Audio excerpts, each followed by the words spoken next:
Welcome to Bond Park. I'm Sarah Geidlinger. And I'm Marshall Ward. And I'm Mark Bingeman, president of Bingemans. And great to be here today. Welcome to Bond Park. Welcome to Bond Park. Welcome to Bond Park. Welcome to Bond Park. Welcome to Bond Park.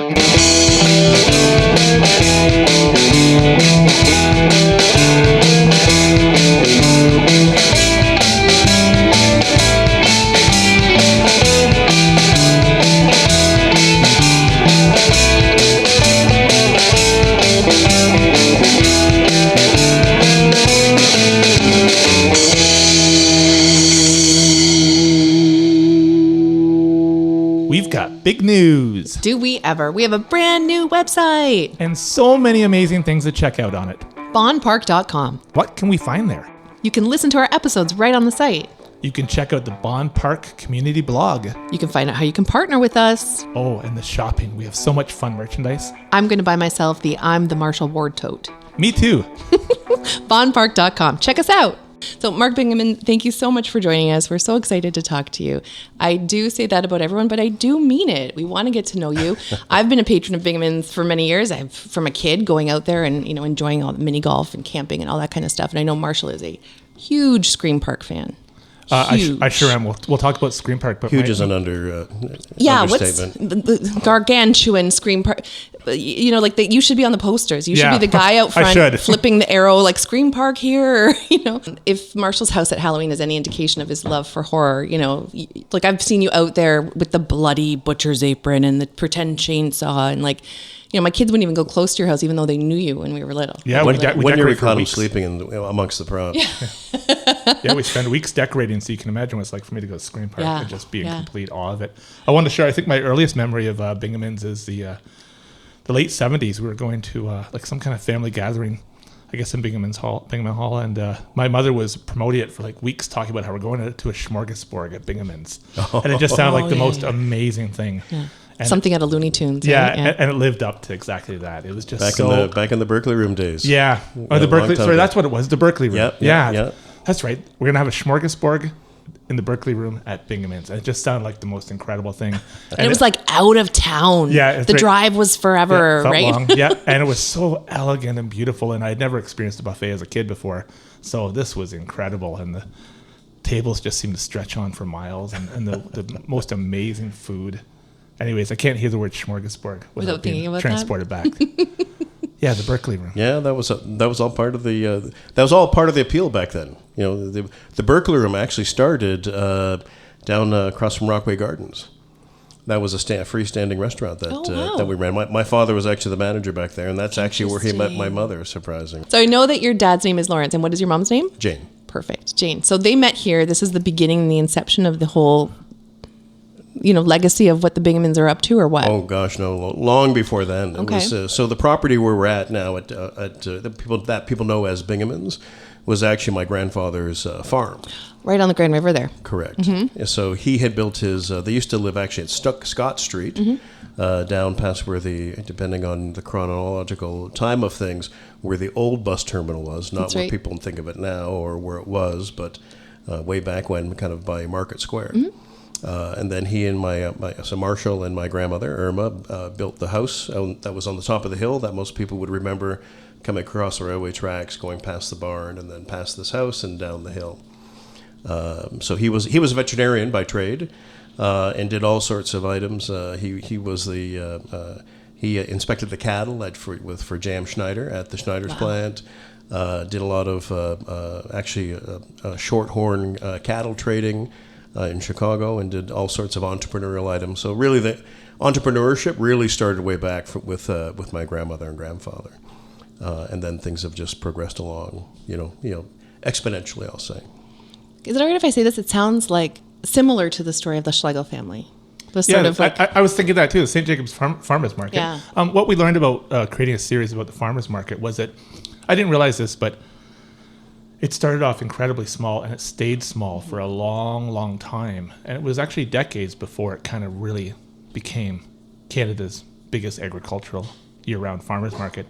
Did Bingeman have a tipping point where it kind of just grew huge at one moment, or was it really just a slow uphill kind of growth? Yeah, I think there was, depending when you look back and at different times, I think we've been very blessed that we've grown with the community.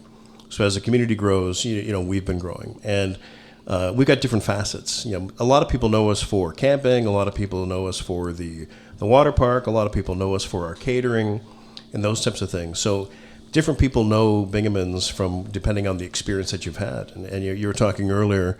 We have so many stories of people growing up with Bingemans. Going there as a kid.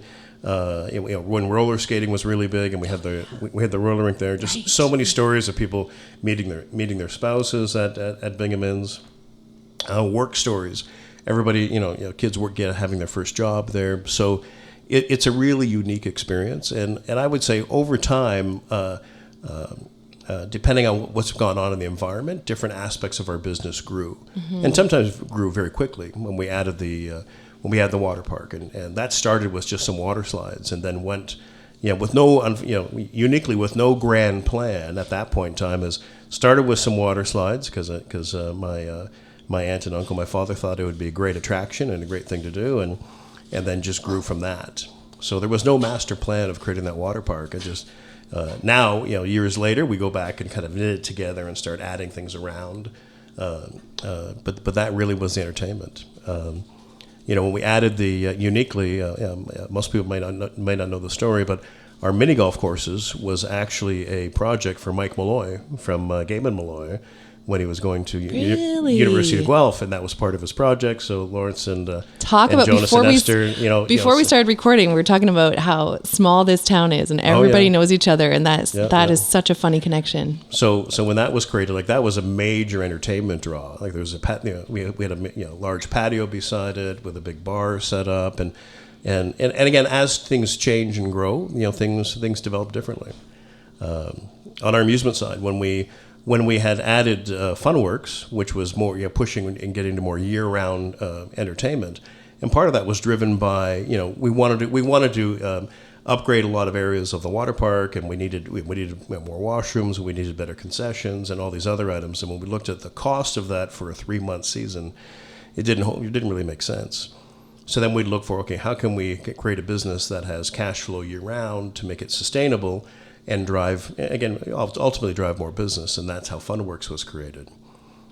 So things ebb and flow, things change, and when after a few years after that, we looked and say how many people were using the lower end of the park, because we used to have bumper boats and a few other attractions, and when we realized that the big draw were these other newer attractions, then we phased those ones out and we phased new products in. So that's really a big focus for us. You're really awakening some memories for me now. Bumper boats. Right? Oh, bumper boats. That was some fun. Not the safest of activities, but so worth the fun. That's what I'm trying to say. Yeah, for sure. Oh, sure. It's and depending on the market, it's unique. Times change and people's tastes change.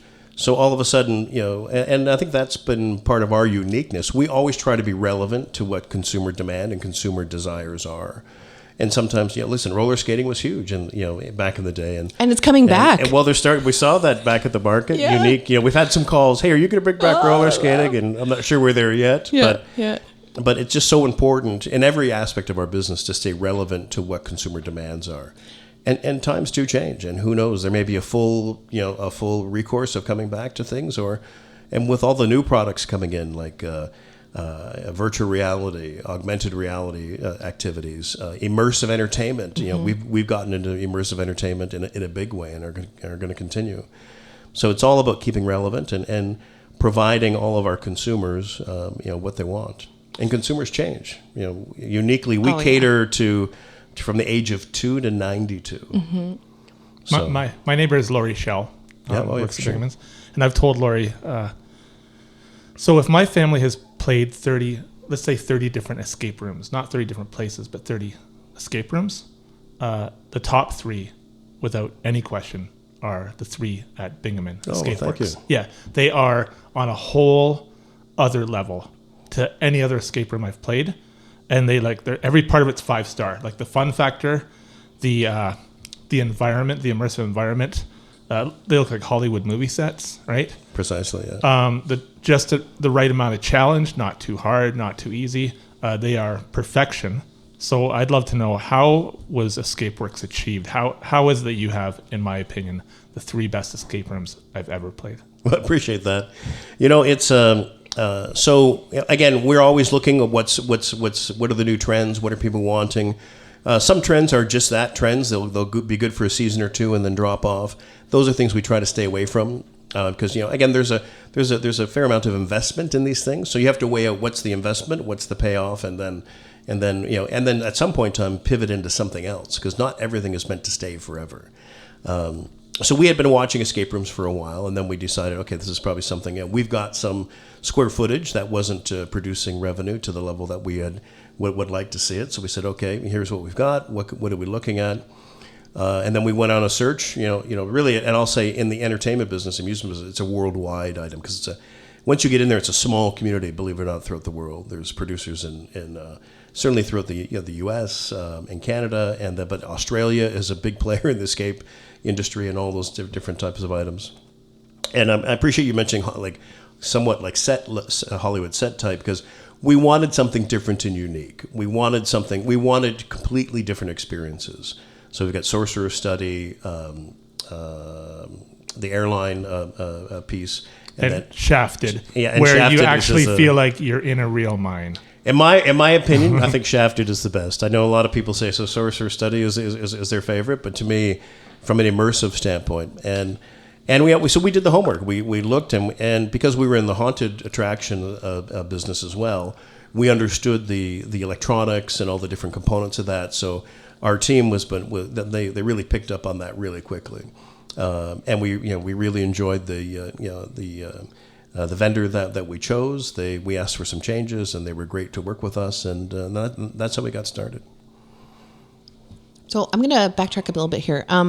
55 years, is that how long you've been at it? That's what the website says. It must be more. Technically, we're probably around 85 years. Because I was going to say, of 85. With the whole story. Yeah. So 85 years, 3 generations of Bingemans. There's no way your grandparents could have envisioned what you're up to these days. And I know that that you're quoted as saying, I think this is a work in progress. This is our world here at Bingemans is evolving constantly. There's no way they could have imagined immersive escape rooms and water slides. And oh my gosh, like insurance on water slides, I don't even want to ask what a water park costs to insure. But even just bringing in a restaurant and having the bowling experience, it is an all inclusive entertainment year-round situation. And then you've got that camping, and so our seasonal camping goes from May until the end of October. But my point is, there's no way that the early Bingemans could have imagined where you're at now. Well, it's interesting. I've always been told that that my grandparents, so Marshall and Irma, really had envisioned, because back in the day there was where that pond is in the center, where you would go bumper boating back then in front of the embassy room. That was the attraction for the property. It was a sandy beach area, natural swimming hole. I can remember as a kid, the distance from one side to another. You could never, as when I was a small child, thinking there's no way I could ever make it across there. It's so far. Now, of course, I look now and I think that's crazy. Yeah. But that was the attraction. You used to charge everybody, they used to charge $1 per carload coming in, and they got $1 voucher to use at the snack bar. So really, you got in for free, but then it kind of enticed you to spend some money. Mm-hmm. It had the old lifeguard, big tower chairs, made out of wood, kind of like these structures, and then it moved forward. And again, I was always told that my grandparents thought what their goal was making this as a retreat for after church on Sundays. Mm-hmm. That third place that everyone's sort of missing these days. So family can come and enjoy after, Sundays after church. You can come out and have family time, and that was really their focus, was on family fun, if I can put it that way. We've kind of amped that up to a more modernized environment, and yeah, there's no question, we're definitely a work in progress, whether it's, expanding those products and developing them and growing them, and, really getting into the entertainment side of things. And again, our largest division is our catering. That's the one thing that's been with us since the beginning, since day one, when we had the old dairy bar and Jonah started catering to the YMCA meetings. My wife, Sylvia, just this past week, we were talking about how she works at Peer Group and has for the last 20 years. And she said how the company has grown to a point now where for them to do some kind of celebration with families and that, there's not that many places in town that can take in that many people for a big event. Is that the case, that Bingemans kind of is one of just a few? Well, we'd like to think so, but it all depends. People are doing so many different things nowadays. It's a contemporary, like the old traditional picnic. We're still having lots of those, but it used to be what everybody had done, right? The three-legged races and horseshoes and all those fun aspects. Stuff. All those, it's still fun, Yeah, but there's different things now, and again, we're dealing with so many unique, the ethnic diversity of our region has grown so dramatically. It's really fantastic in seeing it. Like when we see a diverse ethnic mix of consumers in our facilities, we really look for that, because we know that is that is going to be the future for us. And so as we look at, regardless whether it's entertainment experiences or whether things that we're putting on the menus or how we're designing catering programs. Yeah. Really designing for that unique diversity that eons ago we never really thought of. And it's actually it's being a good neighbor, it's being a good citizen of a community, but it's also just good business to literally cater to everyone in your city. To have that as your space. So it's a win-win-win, right? We're talking about that, it being a small town, everybody kind of leans on each other, everybody knows each other, and you should behave that way. But at the same time, it's just good business. The more people that you welcome in, the better everyone's going to do. I tell our culinary teams a story, way back when we would do a lot of the different university functions for their graduations and that, and having big dinners and all sorts of different functions. And hopefully we're getting back to that soon. But, it would start, maybe have 2 or 3 out of 700, 800 people, you'd have 2 or 3 that would want a vegetarian, alternative. Mm-hmm. Now when we do those, it's 200 or 300 having a plant-based alternative or vegan experience or those types of things. We like to hear that. Both Marshall and I are vegetarians, lifelong vegetarians. So we appreciate it. We appreciate that. Mm-hmm. So it's one of those things, it's just like gluten. Like all of a sudden, eons ago, there would be an odd request for a gluten-free meal. And then they would just make something separate for them. But now they incorporate that into the gravies so that if there is a gluten issue during an event, it's already been taken care of. Yeah. So it's part of that is I would say everything you said is true, but it's at the end of the day it's you cannot avoid it and you cannot embrace it because it is the best business practice, and especially in today's environment, it's. Everybody's struggling. COVID is still a thing, and it's going to be a thing for a while till we get back to some normalcy when it comes to business. But it's we cater to the mass variety, and we cater to our clients. And I think uniquely as an organization, because we started with catering. Catering is all about catering. We cater to your needs. You've got a need for an event. You've got a need for a celebration, and we cater to your specifics. And we've taken that, I'd like to think that we've taken that to every aspect of our business. We're catering to our clients' needs. One of our guests on our show is Gary Stewart. So we're talking Super Skate 7, The Twist, The Vid. Know Gary well, great guys. Flying Dog Revolution. So pre-Betty Ann Keller's Rock This Town documentary, we had this interview with him that had not been heard before.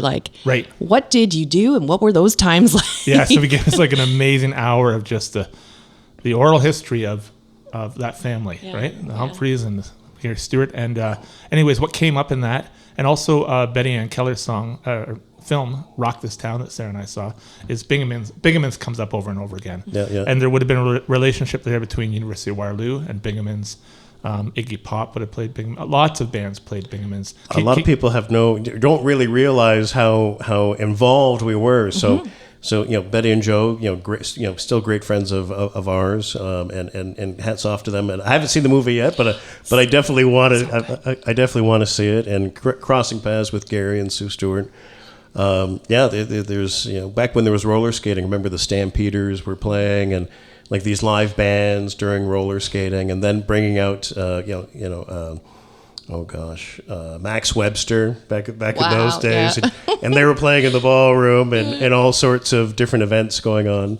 And I can remember those just vaguely as a kid, because at that point in time I certainly wasn't of age to be partaking in those types of events. But I can remember Betty had taken us to my first rock concert was Saga at the Kitchen Auditorium, and And thanks to Betty for that. That's a great start, right? Like just having that first experience.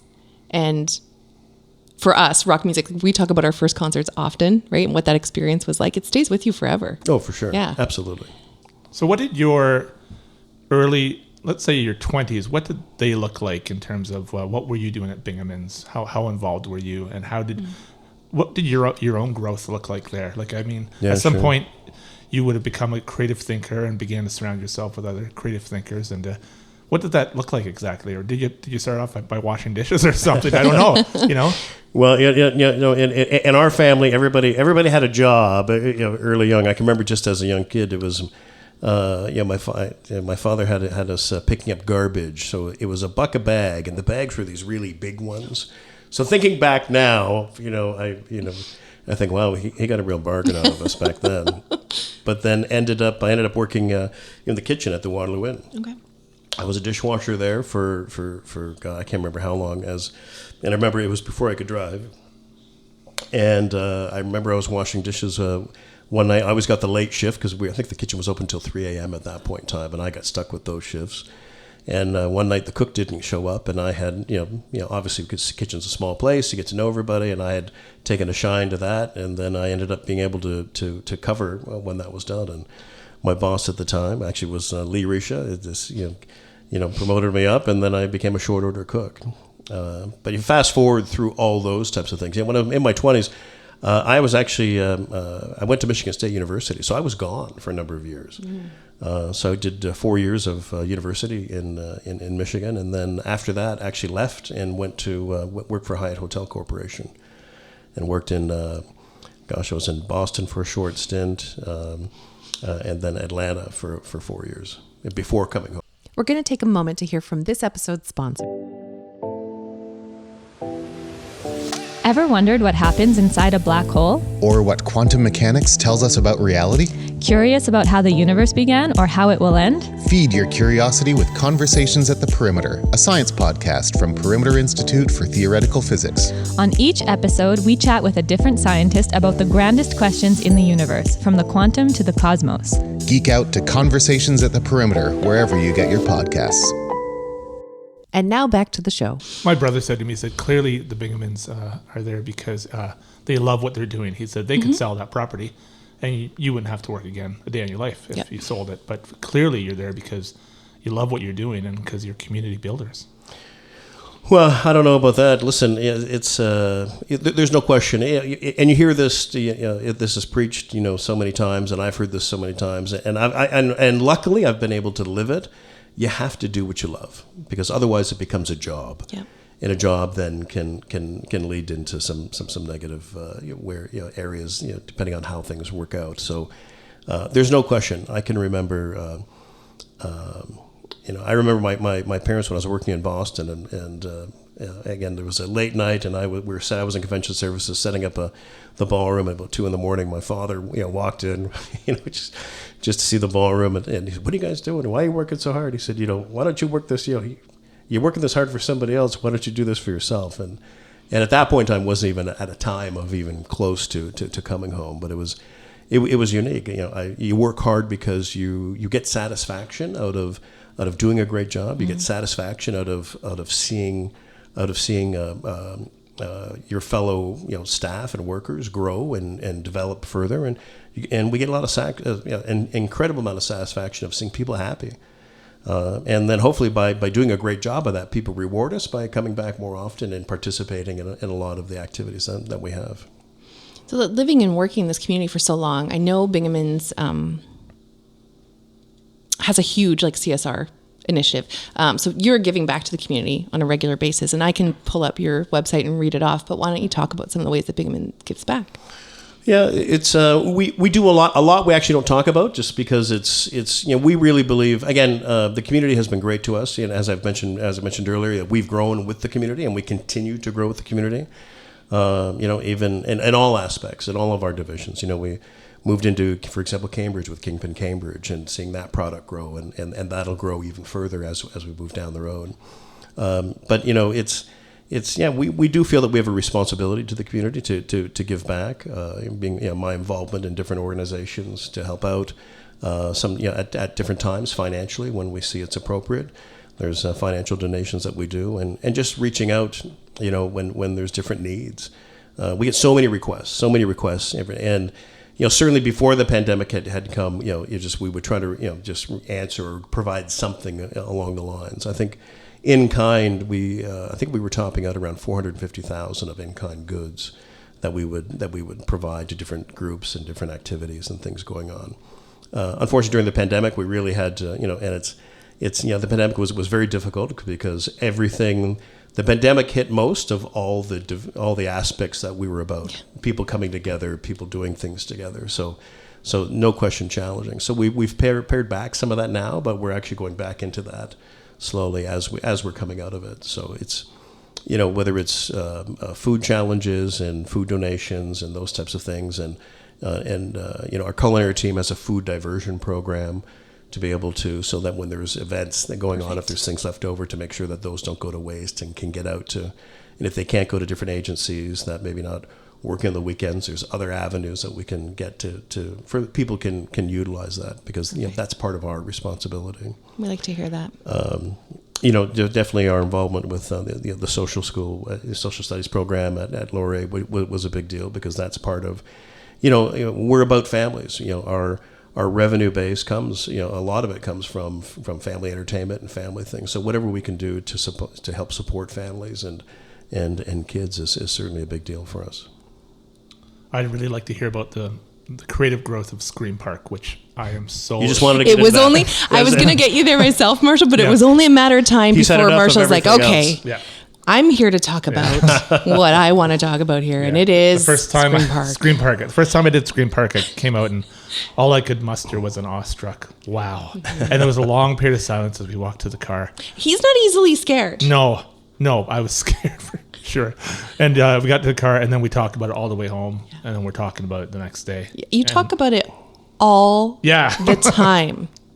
It's so he's no awesome. different than our staff. If there's one product that we have that we don't have to get staff, our teams to think about, it's Screampark, because even though it's only for about a month, roughly of time, they think about it year round. It could be in the middle of December, and some of the staff says, "Hey, Mr. B, I got an idea for Screampark." Oh, I love it. Are you Mr. B at work? Different names. Love it. They call me Mark, Mr. B. At the end of the day, whatever. Yeah. As long as they come up with great ideas, it doesn't matter. Yeah.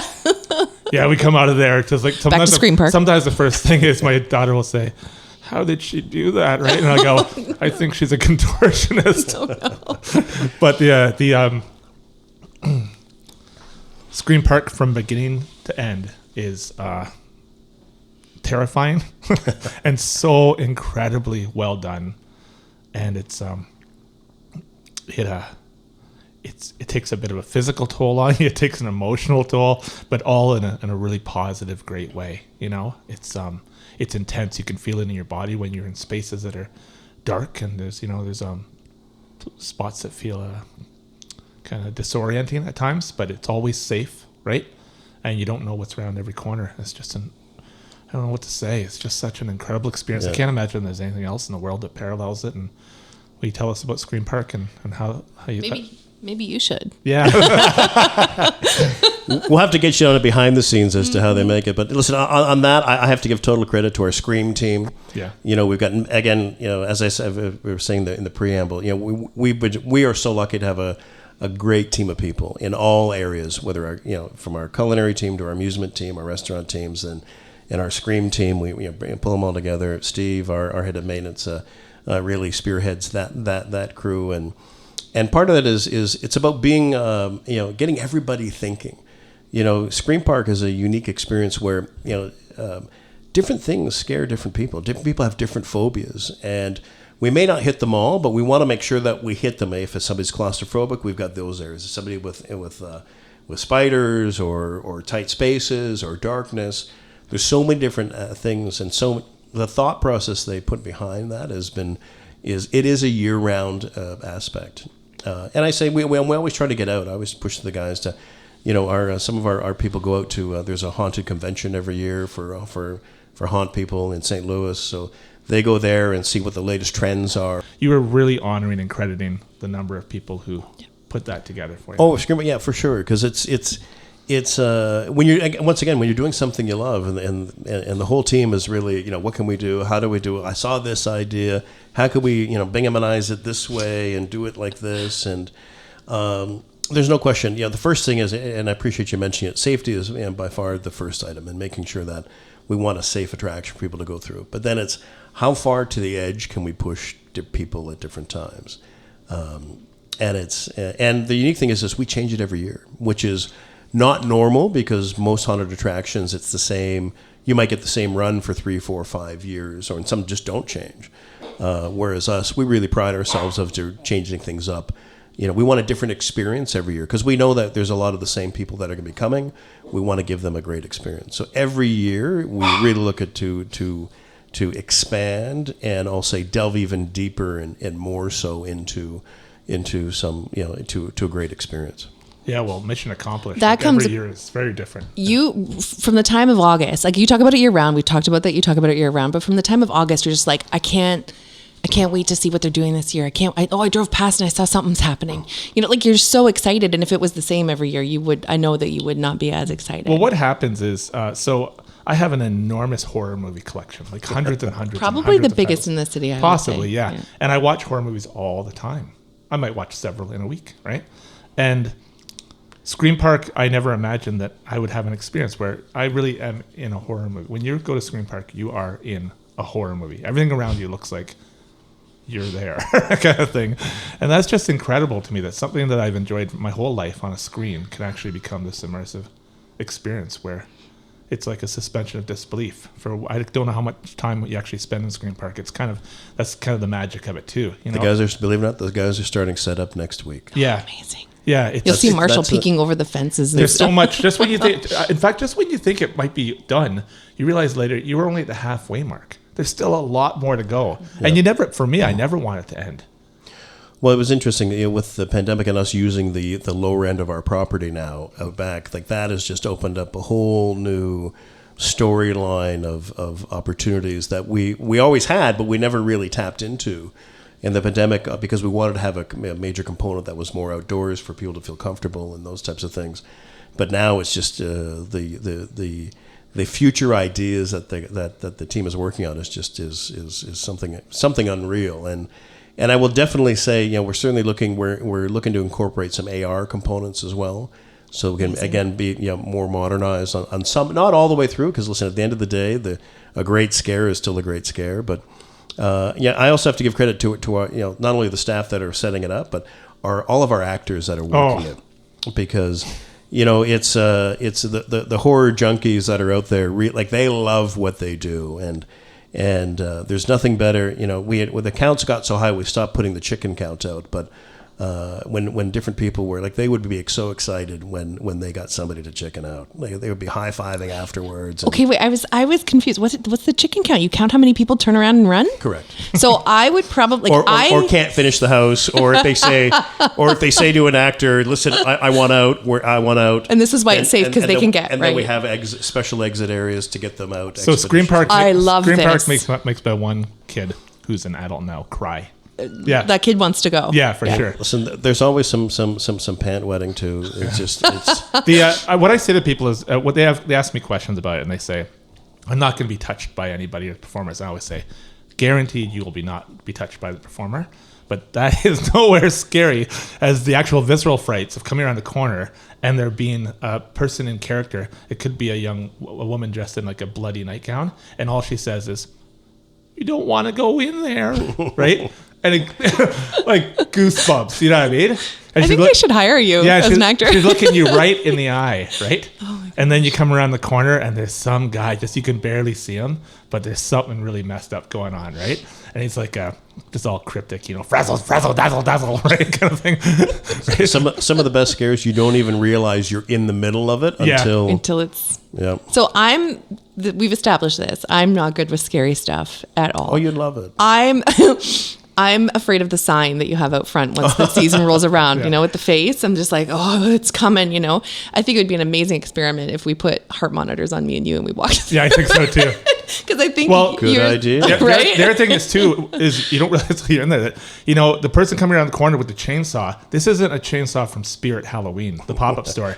It's the real deal. You can smell the gas. Like the sights and sounds are real, right? Like there's no question that's a real chainsaw because you can smell it and you can hear it. Well, here's a little trick. If you end up taking her through. Yeah. The worst thing you can do to somebody is mention their name when you're going through the house. Is this an insider tip? Because the staff are all on radio, so they say, "Okay, it's Sarah." And then you have somebody going through Sarah. No. Oh, it just no. Look it. Creeps I have goosebumps on my arms. Yeah. From Sometimes you don't even see the it. person. Sometimes you're just walking down and there's a box like around the corner, and you hear someone saying, "I've been in here forever." Yeah. Now, did you do the last ride? Yeah. Okay. Yeah. Oh yeah. It's a surprise. We don't want to give it away. Well, the last ride is an attraction piece. It's a coffin. You get into it and they close it. And it actually has it has the sound of your journey to being buried. Yeah. It has, and I will say, it has a sound and sense. Yeah. This is a moment where I wish that our podcast was video because I am not behaving well in my chair here. Yeah, I can't say enough about Screampark. The work that's the thing I think it's left with me more than anything is you come out of it thinking the work that must have gone into that. I know what's involved with turning my house into a haunted house at Halloween every year. Enormous time and energy and effort and creative thinking. That's what the guys are starting now. Yeah, so I can't imagine. Yeah. It's similar along those. So we started Gift of Lights a few years ago. So that's that Christmas immersive experience to driving, which is again through the pandemic has been great because it's been an in-car experience. We did the dinosaur one with my cousin's daughter. That was a lot of fun. Yeah. So the Dino Drive-Thru actually was a partnership with the museum from downtown as well as the dinosaur park up in Peterborough. So in Canada's dinosaur park. And that was a three-way partnership. Again, that was actually created from the pandemic because, here's all these different attractions, trying to figure out what they can do to survive and generate some cash flow. And the idea came up actually from David at the museum and connected everybody together and away we went. In your travels, have you seen anything like Bingemans? Like, have you ever come upon something where you go, oh, they're kind of doing something somewhere with the same family atmosphere, right? Like that's the key. You know what? Yeah, there are. We're very unique. I will say, what we have, it would be very difficult to replicate. When you look at Funworks and Kingpin and Boston Pizza, that's an 80,000 square foot complex. So to build that somewhere else is a lot of real estate, a lot of items, and that's with the outdoor water park attached to it. There's very few things. Like there are different areas throughout the U.S. and different components where you see almost resort-ish. You'll see those environments, but they're very difficult to duplicate, just because of the sheer size and nature. And we're very lucky because we're kind of in a picturesque setting. We've got the upper area along the roadway for easy access. For anyone that doesn't know, on Bingeman Center Drive in Kitchener. That's right. We utilize the hillside for a lot of. most times hillsides can't be used because but we built the water park into the hillside. And you have the concert amphitheater. You have the movie amphitheater in there. No movies this year. No movies this year. Yeah, the movies actually the drive-in movies again. That was one of our staff's idea. When the pandemic hit. We got all of our key managers together, and we met every week. And basically, I said, "Listen, any ideas? Just throw them on the table because we really need to think. We need to think our way through all this." And that was one of the things that came up. So interestingly, those we built we got a quote of putting up the screen. It was about $150,000 to $200,000, and we thought, okay, that doesn't make sense. And so we built the screen out of shipping containers, and then mounted it on that and weighted them down. And then, which was great. And then on the second year, we knew, once we got out of the pandemic, we didn't really see that wasn't going to be a long-term future. But uniquely, camping was growing, expanding. And by that time, we had shipping container cabins that were built out of shipping containers. We haven't even talked about this yet. This is a huge expansion for you. We've been so into Screampark. Don't worry, Marshall. We'll get back to it. No, Tell us all about that because it's cool. So uniquely, we wanted to grow that because we knew that the camping demands were going up, but we couldn't get the shipping containers had tripled in price if you could get used shipping containers. And I looked at the guys and said, well, we know that we're the drive-in is not going to be a long-term thing. So listen, we got 6 shipping containers right there. We can cut them in half. Bang. So there's another 12. So that's what we did. We called the guys that were fabricating that for us. We said, we got the containers here. You don't have to buy them. And so now they're being used as we speak for cabins. Amazing. I love that. It's funny. They sell it all the time. The weekends are all sold out.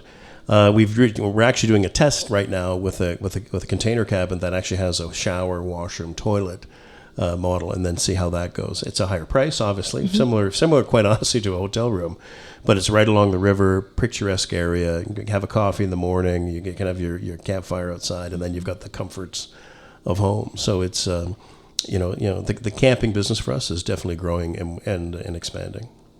Are there days in the summer where you can just maybe boot around on a golf cart or something and just go checking things out, like kind of... do that most weekends. Yeah, like... Don't use a golf cart, but I was going to say, I haven't seen a golf cart out there, I don't think. No, but just in a relaxed way, just kind of like let all this fun happen and all these people come and have this experience, and you have moments where you can just relax and just kind of boot around. You mean like take it in? Yeah, take it in and look. And obviously you're always working, looking to make sure everything's supposed to be where it is, but... Are you able to have those days? Oh, for sure, for sure. And again, part of that is having a great team. The managers that we have, and the supervisors, and every line staff. When we go through the training, we tell them the customer experience is reliant. We're reliant on you to have. We want everyone leaving as Bingemans fans. Yeah. And whatever we have to do, whatever we tell the staff, whatever you have to do to make sure that occurs. Obviously, within reason, use your best judgment, but. Yeah. We trust that you will make the best call. So if you have to assist somebody with something, do something we normally wouldn't do, make your best judgment. Make sure that they enjoy their stay. So from being able to do that, it allows myself and others to be able to watch things roll out, and that's how we look. Okay, where are there pinch points that we need to make some changes? And sometimes it's easier to review your operations when you're not fully immersed in it, because you can see the guest experience, you can see where things are at. So, and those are a lot of those are the bigger challenges of, I'm thinking, okay, what are we going to do next year and 2 years out? And, we may have some ideas in our mind, and we're watching the operations today and imagining, what if this was here? How would that interact? How can we make jobs easier for our staff? Sometimes there's physical things we need to do. Do we need to do a renovation in this area to make it more guest accessible and guest interactive, as well as make it easier for the staff to do their job? Because it's, the easier we can make it for our staff to be successful, then they're going to, the path of least resistance, they're going to do that. So, Mark, when I think about the Bingemans family, I think about how, this is a long lineage of creative thinkers, right? It started a long time ago. And has you right now in this many more creative thinkers before me, for sure. Yeah, and hopefully many more to come. And what do you envision for the years ahead for Bingemans? Can you picture what that might look like 10 and 20, possibly even longer down the road? Well, it's we do think ahead. Obviously, it's I don't know if the 10 and 20 year time frame is a relevant piece at this point in time. We're thinking certainly the next 2 years and then 5 years out, but. There's no question we will be further developing the products that we have now. There'll be more intensification of activities on our property and getting into new, dabbling into new areas. Again, we're working with a group of people, some Indigenous artists, and as well as AR components to do. We've got in August coming out the new Nebing Art Fair and Festival. So lots of different things like that. Certainly Screampark, and I can certainly say now, we haven't announced it publicly today, but hopefully by the time this comes out, I think you said September, we're doubling down on Gift of Lights and adding a new attraction, a walking attraction called Jingle Bell Rock.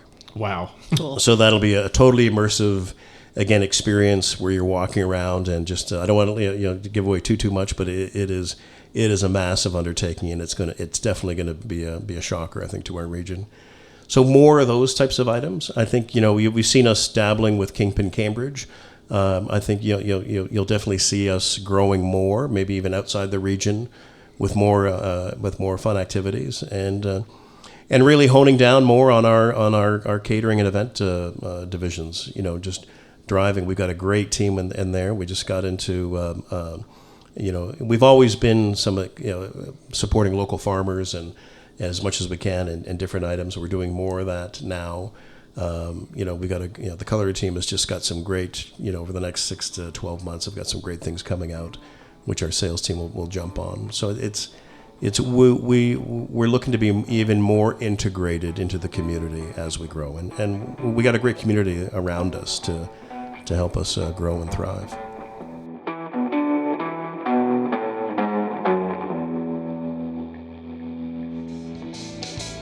Bond Park is made possible with the support of the Kitchener Public Library and the Kitchener-Waterloo Community Foundation. Our show is produced by Sarah Geidlinger and Marshall Ward, with audio engineering by Sarah Geidlinger. Bond Park's original music is by Alan Lung.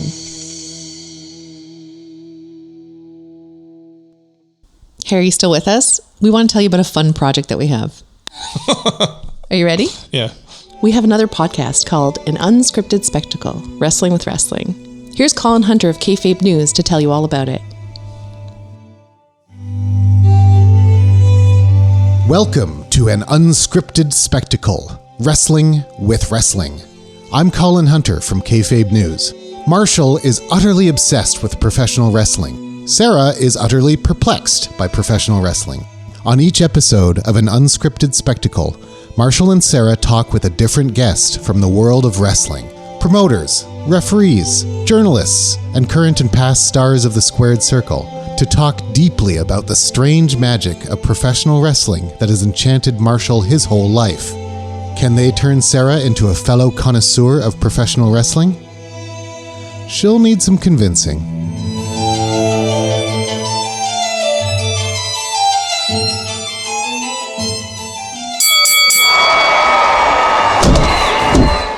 I find out who Jimmy Corderas is. Who the heck are you? Oh, well, that's a good question. For those who don't know, I spent the better part of over 2 decades working in WWF/WWE, mostly as a referee inside the ring. I have the honor of meeting the magnificent Lufisto. I heard that you were described as the first lady of hardcore. I've just recently found out what hardcore is. Yeah, thanks to Madman Pondo. When I've learned that I was going to be inducted, it was like, it is now my time to tell the story of women's wrestling. Because so many times I've heard, oh, this is the first time this happens in women's wrestling history. And I'm like, no. I learned all about the storytelling and writing process from Tom Casiello. Yeah, I was in soap operas for 14 years. I was at Young and the Restless last. That was from 2009 to 2011. And so I thought, I'll go in for the interview. I'll be honest with them. If I blow it, I blow it. Not the end of the world. And I was there for 6 years, and I rose up the ranks to managing lead writer, and it was the most insane time period of my entire life. I got a new skincare regime from RJ City. Checking out your hair, and I wish that mine looked like yours. You have beautiful locks. Thank you. The secret, this isn't a plug, it feels like an endorsement, is aloe vera. I have it here. I put it on my skin. I put it in my hair. I use the gel. I put a couple drops of peppermint in. I have a plant right there on my Good. fridge. Cut it open, squeeze it out, and put it, honestly, wherever you want. It's good for you. I find out that Colt Cabana is just famous enough that he can still buy groceries. And Tyson Kidd tells me all about the People's Elbow. Who knew? Tyson comes to a complete stop, then brings his leg over the guy like he's going to do a leg drop. But the leg keeps circling past the guy, and then he drops an elbow on the guy. Oh, and the elbow represents all the people of the fans? That's he's been voted, he's going to drop this elbow? Well, he started calling himself the People's Champion, and then that move just became the People's Elbow. And then there's also, as you know, there's the People's Strudel. Yeah. I mean, there's the People's Eyebrow. There's a lot of the people. Got a lot of people. So check out An Unscripted Spectacle, Wrestling with Wrestling. Available anywhere you get your podcasts.